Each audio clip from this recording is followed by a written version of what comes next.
Moi, j'aimerais savoir comment le poker est entré dans ta vie. Ok, ouais. Tu m'as dit que c'était arrivé quand même très jeune. Tu as commencé à t'y intéresser jeune. Ouais, j'ai commencé jeune. La première fois que j'ai joué, ça a dû être en famille, je pense. Un repas de Noël, quelque chose comme ça, une cousinade. On a joué avec les cousins et j'ai tout de suite adoré. Je pense que je devais avoir 10 ans, quoi. Du coup, après, j'ai installé des applis, quoi, sur mon téléphone, ce genre de trucs. Je jouais comme ça un petit peu gratuit. Après, je jouais aussi avec les potes de temps en temps. J'essayais de les martyriser un petit peu. Et après, à 18 ans, direct, j'ai joué. Pour la petite anecdote, il y a mes parents qui m'ont amené au casino le jour de mes 18 ans. Et on a fêté ça là-bas. Ils m'ont payé un buy-in pour entrer sur la table. Et du coup, à quel moment tu as compris que tu voulais faire ça dans ta vie? Est-ce que c'est vraiment Euh, justement à partir de ces 18 ans-là où tu t'es dit, allez, je me lance vraiment? non, ça a été un peu plus tard quand même. J'étais encore joueur récréatif, quoi. À 18 ans, je mettais 20 balles, 50 balles de temps en temps le week-end, quoi. Je jouais sur les sites, quoi.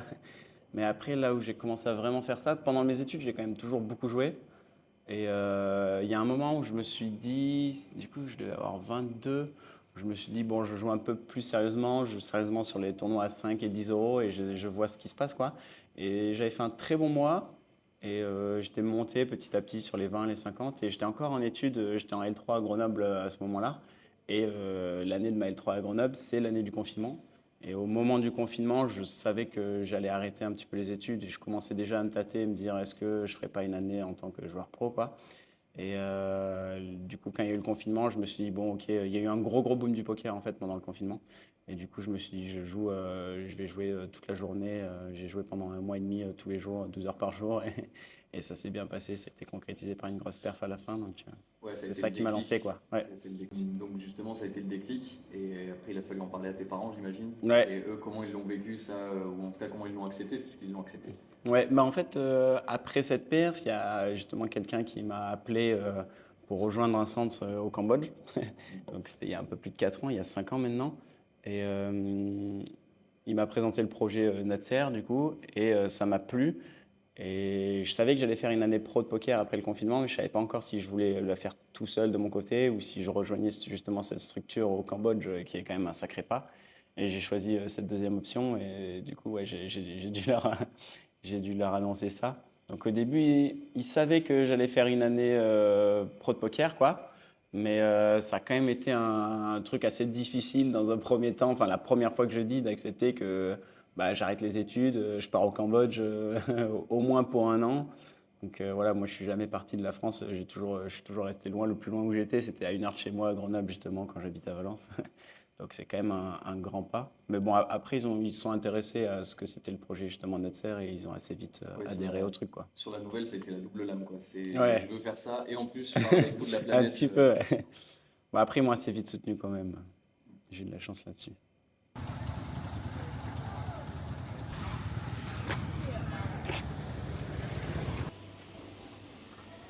Je veux dire, comment tu gères toi, cette pression mentale que tu as forcément par rapport aux résultats?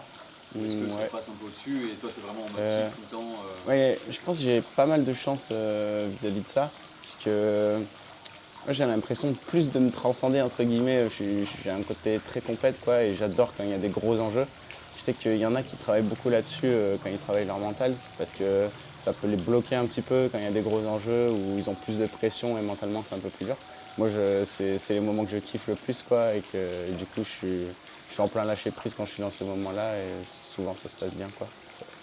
tu as du recul, j'imagine que oui, mais par rapport à la perte et même par rapport aux gains, parce que vous pouvez avoir des gains assez conséquents. Mm. Est-ce que tu as encore ce recul justement nécessaire en cas de mauvaise décision, en cas de mauvaise journée, pour dire ok, c'est le jeu, entre guillemets, Ouais, c'est un peu le jeu. déjà pour les pertes, en gros, on est censé respecter un certain bankroll management, quoi. Ce qui fait que quand on perd une journée, c'est pas censé nous impacter, quoi. On doit être capable de pouvoir perdre 20 fois, 30 fois, 40 fois ce qu'on peut perdre sur une journée, quoi. Donc si on respecte ça, normalement, c'est pas censé tant nous impacter. Et je pense que j'ai aussi assez de la chance là-dessus. Souvent les potes ils me disent que je m'en bats un petit peu les couilles, entre guillemets, l'expression n'est pas super, mais des enjeux, que ce soit dans les deux sens en fait. Quand il y a des gros enjeux, comme quand je peux perdre 4K, 5K une session, et le lendemain, enfin genre 10 minutes après, bah, j'ai rigolé avec les gars. Ah ouais, tu es assez détaché par rapport à Ouais, ça. parce que je sais que en gros c'est le process, quoi.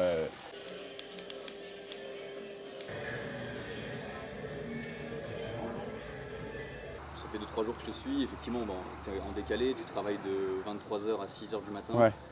Tu te lèves vers 16-17 en moyenne.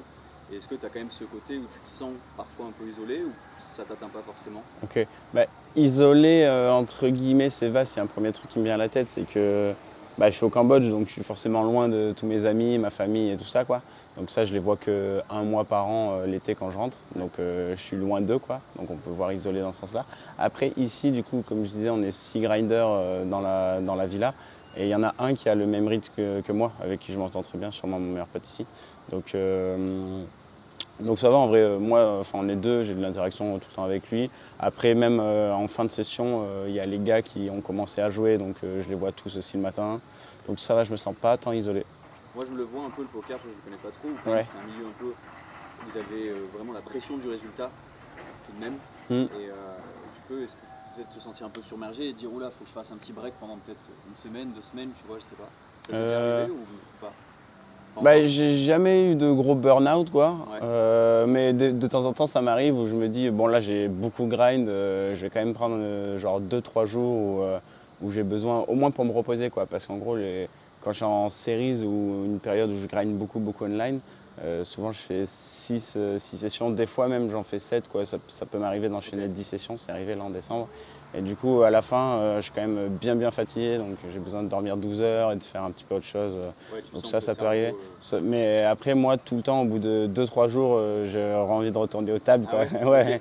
okay. Et justement, on parle de souvenirs, ton meilleur souvenir de poker, donc j'imagine ce que c'est. Mais Ouais. tu peux nous en dire un peu plus, qu'est-ce que tu as gagné? C'était à Vegas? Ouais, c'était à Vegas. En gros, première année que je vais à Vegas, c'est en 2022, en juin. Du coup, on avait prévu de rester 6 ou 7 semaines aussi. Et c'est marrant parce que c'est mon deuxième tournoi WSOP que je joue. J'avais joué d'autres tournois, mais en gros, à Vegas, tu as 4-5 casinos dans lesquels tu peux jouer. On avait joué des petits tournois annexes dans d'autres casinos. Et là, il y a le tournoi, un 1500 de buy-in, du coup. 6 max, en plus, c'est ma spécialité, 6 max, parce que 6 max veut dire qu'il n'y a que 6 joueurs par table. Et pourquoi c'est notre spécialité? Tous les Français, on est assez forts dans ce domaine. Toutes les années, il y a des perfs sur ces tournois-là. Parce que Winamax font quasiment tous leurs tournois en 6 max. Du coup, nous, en tant que Français, on a l'habitude de jouer toute l'année en 6 max. Alors que les autres règles, par exemple, bossent toute l'année du 8 max. Parce que sur les rooms.com, il y a beaucoup moins de tournois en 6 max. Okay. Et pour la petite anecdote, on rigolait, hein, parce que j'étais déjà avec l'équipe du coup de Nutser. Et il y avait un pote avec lequel on rigolait, on disait ouais, c'est lequel le tournoi que tu vas deep run toi cette année et tout ça. Et moi j'avais dit celui-là avant qu'on soit à Vegas, quoi. J'avais dit ce sera le 1506 max et je l'ai gagné. 2400 joueurs et je finis premier. Et ça du coup je gagne le bracelet à Vegas. C'était complètement fou, ouais. Je n'ai pas du tout réalisé. Parce qu'en gros moi quand je commence le poker, je vois ça à la télé, c'est un rêve. Et quand je deviens pro, je me dis, c'est mon objectif le long terme, c'est un des objectifs le plus loin que je me fixe, quoi, le bracelet.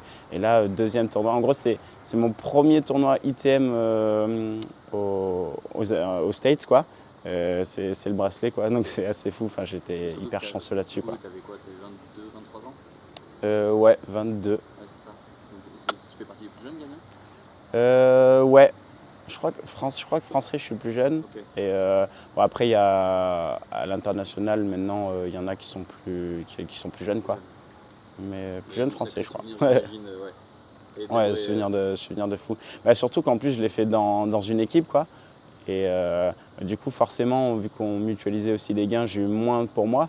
Et il y a pas mal de gens qui ont du mal à comprendre ça, tu vois, parce que j'ai forcément pas une grosse part de... En gros, la perf, c'était 456 000. Et c'est pas du tout ce qui me revient dans la poche. Mais en gros, si j'étais pas dans cette équipe, j'aurais jamais pu jouer le tournoi, moi. Du coup, je suis quand même hyper reconnaissant de ça. Et en plus, ça a permis aux autres de jouer le tournoi avec moi, de vibrer. Ils étaient là tout le day 3. En gros, le day 3, on n'était plus que 16, donc le 3e jour de tournoi. Et ils étaient là du début jusqu'à la fin, ils ont pu vibrer. Et justement, en gros, ce qu'on disait, c'est que c'est marrant quand tu es comme ça dans une équipe, ceux qui jouent pas vibrent quasiment encore plus que le mec pendant la perf. Parce qu'en gros, moi, j'étais focus dans mon truc, j'étais concentré. Et pendant que tu joues, tu vibres un peu moins. Mais il y a les potes qui ont de l'action sur toi et qui ont envie de te voir parfait parce que tu as travaillé avec eux toute l'année, quoi, qui sont là et qui peuvent vivre leurs émotions à fond. Et en vrai, c'est super ça, je trouve.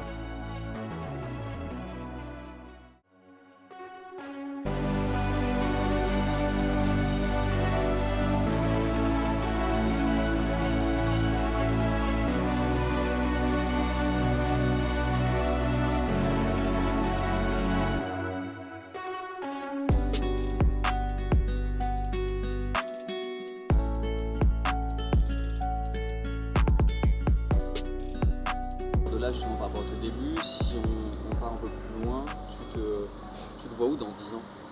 Est-ce que tu te vois encore ici? Est-ce que tu te vois ailleurs? Tu m'as parlé un peu d'autres pays qui t'intéresseraient? Je sais pas encore dans quel pays je serai. Ouais, pour l'instant, dans 10 ans, moi, c'est sûr que je me vois encore jouer au poker, quoi. Mais je me vois être bien meilleur qu'aujourd'hui, quoi. Que ce soit online et live. Par exemple, je sais qu'il y a des très très gros tournois auxquels je joue pas encore, quoi, en termes de buy-in. Parce que moi, je joue des tournois, je t'ai dit, entre 50 et 1000 online, quoi. Et les plus chers que j'ai joué en live, c'est 10 000 le main. Mais sinon, je joue surtout les tournois entre 1000 et 3000, quoi, quand je vais en live. Et il y a des tournois, il y a beaucoup, beaucoup plus cher, quoi. En gros, il y a une série de tournois où quasiment le moins cher des tournois, c'est 25 000 et il y a des buy-in entre 25 000 et 200 000 pendant tout le festival, tu vois. Bon, ça, c'est vraiment le Graal du joueur de poker, enfin, un petit peu top reg, quoi, entre guillemets.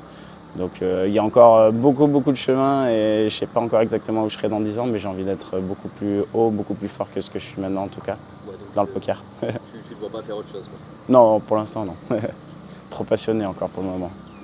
Okay. Et pour finir, c'est vraiment la question de fin.